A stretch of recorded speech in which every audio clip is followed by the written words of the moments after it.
విషయంలో మనము బహు జాగ్రత్తగా ఉండాల. ఒకనొక ప్రాంతంలోనంట తండ్రి చిన్నప్పుడే చనిపోయాడు. జాగ్రత్త వినండి, తండ్రి చిన్నప్పుడే చనిపోయాడు. ఆ తల్లి ఆ బిడ్డను చాలా అల్లారు ముద్దుగా పెంచుకుంటా వచ్చిందంట. పెంచుకుంటా వచ్చిన తర్వాత వాడు స్కూల్కి వెళ్ళే ఏజ్ వచ్చింది అతనికి. స్కూల్కి వెళ్ళే ఏజ్ వచ్చింది అతనికి. చక్కగా మొదటి రోజున స్కూల్కి పంపించింది. వస్తా వస్తా ఏం చేశాడంటే వాడు స్కూల్ నుండి ఒక బలపాన్ని పట్టుకొచ్చేసాడు. తల్లి ఏం చెప్పాలి? అరే నాన్న, నీకు ఎక్కడి నుంచి వచ్చింది ఇది?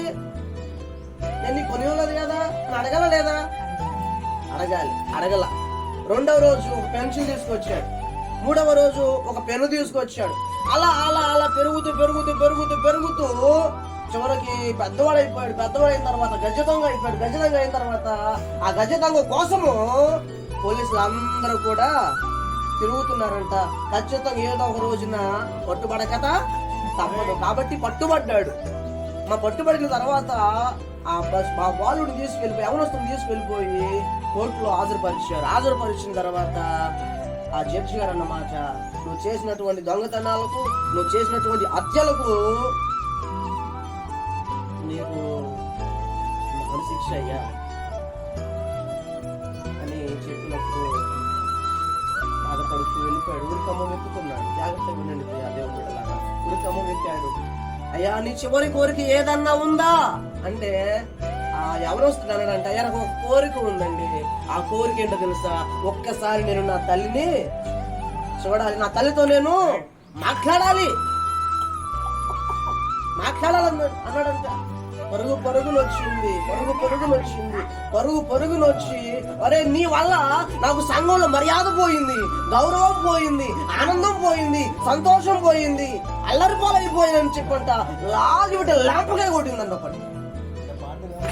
అది జాగ్రత్తగా వినండి. అప్పుడు ఆ కుమారుడు అన్నాడు, చిన్నప్పుడే నేను దొంగతనం చేసినప్పుడు నన్ను కొట్టుంటే నాకు ఆ పరిస్థితి వచ్చేదే కాదు కదమ్మా. కారణం ఎవరో తెలుసా?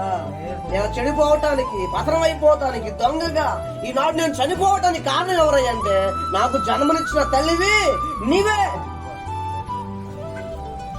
నేను కాదు. నేను ఒక తప్పు చేసినప్పుడు ఆ తప్పును ఖండించావా? నాకు బుద్ధి చెప్పావా? బుద్ధి చెప్పాలా? కాబట్టి బిడ్డలు చెడిపోవటానికి అలా ప్రాముఖ్యమైన కారణం ఎవరయ్యంటే తల్లి తండ్రి మాత్రమే. కాబట్టి మనం ఏం చేయాలి అంటే ఆ బహుమానాన్ని జాగ్రత్తగా బాలుడు నడవలసిన త్రోవను వారికి నేర్పు. అది మనమే నేర్పుతున్నాం, చదువులు నేర్పుతున్నాం. చదువు కూడా సంస్కారం నేర్పాలి. ముందు పిల్లలకి సంస్కారం నేర్పండి, దానితో పాటు చదువు నేర్పండి. బాలుడు నడవలసిన త్రోవను నువ్వు నేర్పాలి. ఎప్పటి నుంచి నేర్పాలి? నువ్వు కూర్చున్నప్పుడు, నువ్వు నడుస్తున్నప్పుడు, త్రోవను వెళ్తున్నప్పుడు దేవుని మాటలంట మనము వారికి ఏం చేయాలి? దేవుడిచ్చినటువంటి బహుమాన విషయంలో మొట్టమొదటి నువ్వు చేయవలసిన పని ఏంటంటే వాడు నడవలసిన మార్గాన్ని చక్కగా వారికి ఏం చేయాలి?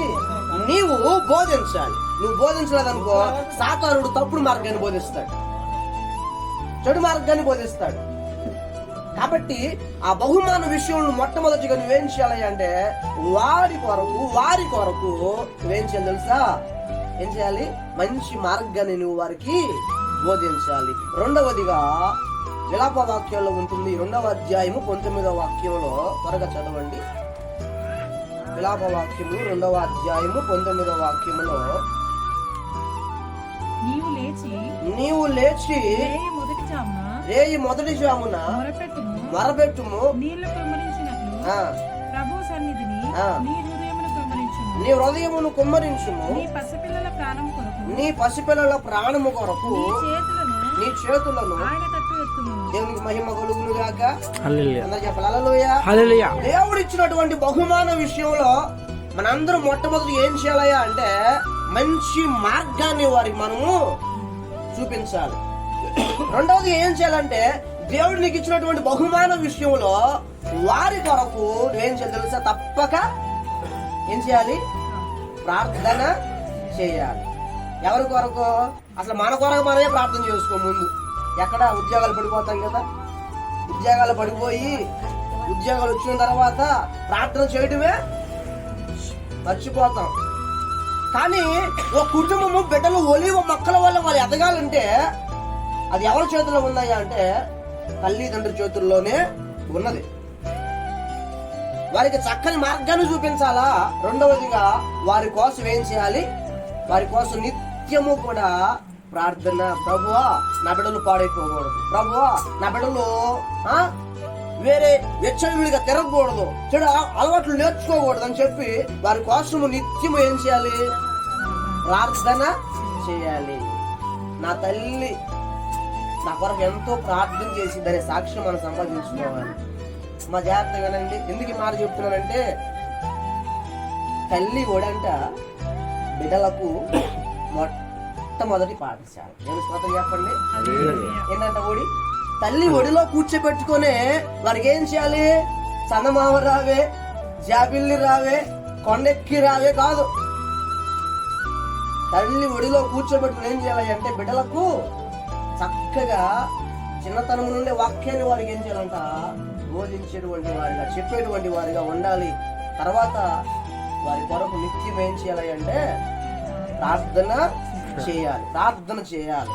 ప్రార్థన చేసినప్పుడు నీ బిడ్డలు ఒలివ మొక్కల వలె వారు ఎదిగేటువంటి వారిగా ఉంటారు. నీ బిడ్డలను పాడు చేసుకోవాలన్నా నువ్వే, పతనం చేసుకోవాలన్నా నువ్వే. మూడవది మనం చేయవలసిన పని ఏంటంటే, ఒకటి చక్కటి మార్గాన్ని వారికి చూపించాలి, రెండు వారి కొరకు ప్రార్థించాలి, మూడు మన జీవితాల్లో మనం చేయవలసిన ప్రాముఖ్యమైన పాఠం ఏంటంటే వారి మీద ప్రేమ చూపించాలి, కానీ అధికారాభం చూపించాలి. అర్థమైందన్నమాట.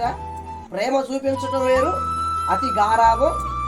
మందలించరు కొంతమంది, కొట్టరు కొంతమంది.